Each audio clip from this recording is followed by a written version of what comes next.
See it on my face, I made up my mind. Not another day, you're on borrowed time. Let me get away, yeah I'm running, yeah I'm running. So love me or leave me, I'm standing alone. Can't shake a feeling that lives in my bones.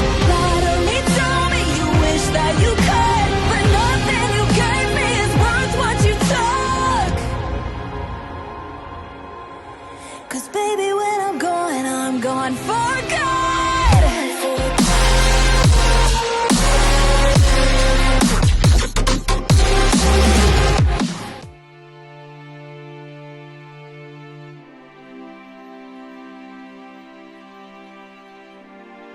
Melanjutkan dari kisah sebelumnya.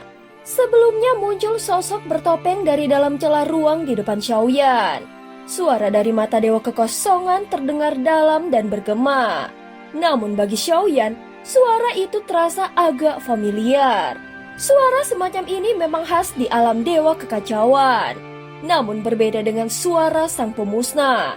Masing-masing entitas di sana memiliki karakter suara yang unik dan sangat berbeda dari suara yang pernah dia dengar dalam pertemuan pertama. Pada saat ini di hadapannya muncul sebuah bayangan hitam tanpa tangan, tanpa kaki. Hanya tampak seperti lapisan kabut tipis, seolah separuh tubuhnya terbuat dari angin. Di wajahnya ada topeng yang tampak nyata. Namun jika dilihat dari belakang, tubuh itu sepenuhnya kosong seperti tidak memiliki wujud sama sekali. Siapa kau? Apakah semua ini adalah rencanamu? Ucap Xiaoyan mengangkat tangannya dan langsung menunjuk ke arah sang pemusnah. Dalam situasi seperti ini, tentu dia tidak bisa mengungkapkan identitas aslinya. Penyamaran adalah satu-satunya jalan agar tidak diketahui. Namun sang pemusnah yang merasa rencananya hampir berhasil jelas tidak menyangka kemunculan Xiaoyan akan menjadi variabel yang tidak terduga. Sehingga dia muncul untuk menghentikannya. Tanpa banyak bicara, Xiaoyan melangkah maju dan menebas ke arah topeng sang pemusnah. Sekaligus ingin membuktikan apakah topeng milik sang pemusnah lainnya juga bisa ditangkap dengan cara seperti ini.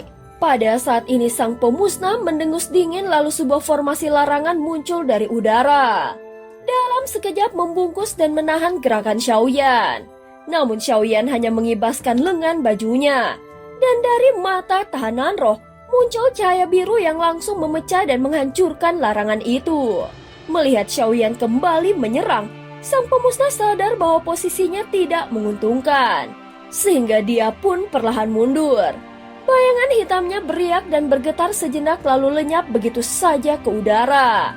Pada saat yang sama, Kaisar Iblis Angin Hitam menjadi tragis.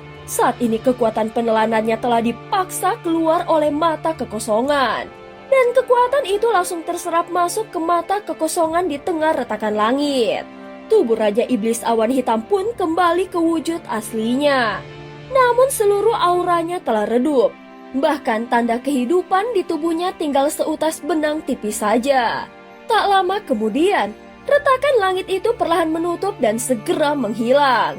Pada saat yang sama Xiaoyan menyadari bahwa di wajah avatarnya tiba-tiba muncul sebuah pola ungu yang sebelumnya tidak ada.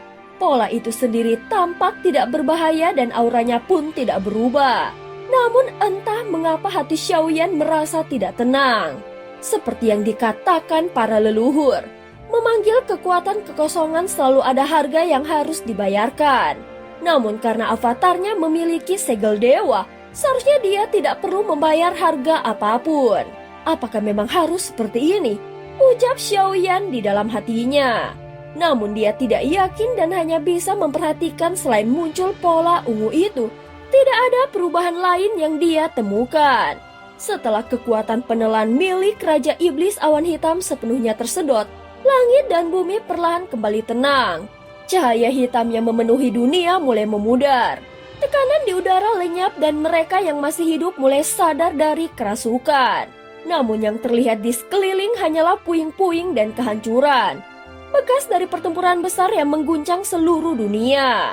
Kali ini dunia Sanhai mengalami kerusakan besar dan korban jiwa yang tak terhitung jumlahnya.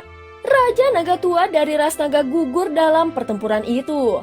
Meskipun Raja Ponix dari ras Ponix selamat, tetapi kekuatannya telah hancur, sehingga dia tidak lagi kembali ke puncak kejayaannya.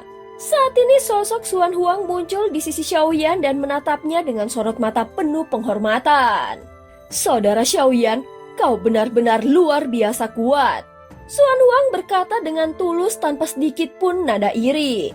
Dan seolah yang tersisa hanyalah kekaguman mendalam terhadap Xiaoyan. "Percaya sajalah," ucap Xiaoyan sambil tersenyum tipis. Nada suaranya terdengar santai, seolah semuanya bukanlah hal besar. "Xuan Huang, kau melihatnya juga kan? Bayangan topeng hitam itu adalah sang pemusnah." Saat berbicara, Xiaoyan sama sekali tidak menatap Raja Iblis Angin Hitam seolah keberadaannya sudah tidak penting. Namun para anggota ras Ponix yang tersisa segera bergegas datang memeriksa keadaan pemimpin mereka. Ketika melihat luka dan kehancuran yang terjadi, mereka pun sadar semua ini benar-benar perbuatan makhluk asing itu. Sebenarnya apa yang diinginkan oleh sang pemusnah? Apakah nyawa kita hanyalah permainan bagi mereka? Ucap Xuan Huang menggertakkan giginya dan penuh amarah. Tetapi tidak ada yang bisa dia lakukan. Sementara itu Xiaoyan berpikir dalam diam. Kemunculan sang pemusnah di akhir tadi, apakah benar dia datang untuk menghentikanku membunuh Raja Iblis Angin Hitam ataukah ada maksud yang lainnya? Gumam Xiaoyan. Dari semua pertemuannya dengan sang pemusnah, Xiaoyan semakin sadar bahwa mereka tidak benar-benar peduli berapa banyak kehidupan yang mereka hancurkan. Bahkan jika seluruh dunia binasa, bagi mereka itu hanyalah hiburan yang menegangkan. Tingkat eksistensi mereka terlalu tinggi. Namun untuk memahami sang pemusnah, Xiaoyan tahu dia harus lebih dulu memahami alam dewa kekacauan. Sebenarnya itu dunia seperti apa? Apakah tempat itu benar-benar berada di atas semua dunia lain? Hingga setiap alam semesta di bawahnya hanyalah mainan yang bisa mereka ubah sesuka hati. Bagi makhluk di bawah tingkat dewa sejati, dunia semacam itu bahkan tidak dapat disentuh. Yang bisa mereka lihat hanyalah anomali dunia. Tanpa tahu bahwa di balik anomali itu ada konflik kosmik yang bagi makhluk biasa tidak berarti apa-apa. Setelah beberapa saat, Xiaoyan menatap Xuan Huang dan bertanya, "Di dunia Sanhai ini, apakah memang tidak ada kultivator yang mencapai tingkat ke-7? Dari apa yang dilihat baik Xuan Huang maupun Raja Tua dari ras naga dan ras Ponix, semuanya hanya berada di sekitar tingkat ke-5 dan bahkan belum mencapai tingkat ke-6. Mendengar itu Xuan Huang terdiam sesaat dan tatapannya tampak aneh. "Kalau dipikir-pikir, aku juga merasa aneh," ucap Xuan Huang perlahan. "Dunia Sanhai ini penuh dengan makhluk kuat. Tetapi para puncak terkuat selalu berasal dari ras Ponix dan ras naga. Namun bahkan Raja Naga Tua dan Raja Ponix tidak ada yang berhasil menembus tingkat ke-6. Setelah menarik nafas dalam-dalam, Xuan Huang melanjutkan kata-katanya. "Dulu ada rumor bahwa ras naga pernah melahirkan seorang leluhur yang berhasil mencapai tingkat ke-7. Namun setelah dia menembus tingkat itu, dia meninggalkan dunia Sanhai dan tidak pernah kembali lagi. Bahkan dalam pertemuan para raja dunia sebelumnya, hal itu juga pernah dibahas. Setiap kali ada seseorang mencapai tingkat ke-7, mereka akan menghilang tanpa jejak. Tapi aku tidak percaya mereka benar-benar mati. Kultivator tingkat ke-7 sudah mencapai kekuatan tanpa batas. Dan mereka mampu melintasi berbagai alam semesta. Bagaimana mungkin makhluk sekuat itu bisa mati begitu saja?" Xuan Huang menatap Xiaoyan seolah ingin tahu apakah dia juga punya jawaban. Xiaoyan pernah mendengar tentang rumor seperti itu. Namun mendengarnya langsung dari Xuan Huang tetap membuatnya merasa aneh. Seolah-olah semuanya terasa terlalu misterius. Saat mereka sedang berbicara, salah satu pemimpin ras Ponix datang bersama jumlah anggota yang tersisa. Dia berubah ke bentuk manusia dengan wujud seorang pria tampan. Namun tampak kelelahan dan dipenuhi luka. Begitu tiba, dia langsung berlutut di hadapan Xuan Huang. "Bangunlah saudara Fengxi, kau tidak bersalah," ucap Xuan Huang sambil membantu menegakkan tubuhnya. "Ini semua hanyalah kekacauan besar yang menimpa dunia Sanhai. Untunglah Yang Mulia dari dunia sensi turun tangan dan membantu kita menyelesaikannya. Mendengar nama itu, Feng Xi terdiam. Dia menoleh pada Xiaoyan seolah mengenali kekuatan besar di hadapannya. Namun juga terlihat bingung seakan belum pernah mendengar nama Yang Mulia dunia sensi sebelumnya. Ras Phoenix dan ras naga sama-sama menderita kerugian besar. Lanjut Xuan Huang dengan pelan. Perbaikilah kekuatan kalian. Setelah keadaan stabil, kita akan memilih raja baru dunia Sanhai. Dia menarik nafas panjang lalu menambahkan. Namun aku masih khawatir. Aku tidak tahu apakah altar iblis jiwa dunia benar-benar telah lenyap. Selama belum bisa dipastikan, kita tidak boleh gegabah. Xiaoyan awalnya ingin menanyai Raja Iblis Angin Hitam. Namun kekuatan hidup sang raja sudah melemah drastis. Saat ini dia sedang berada di ambang kematian.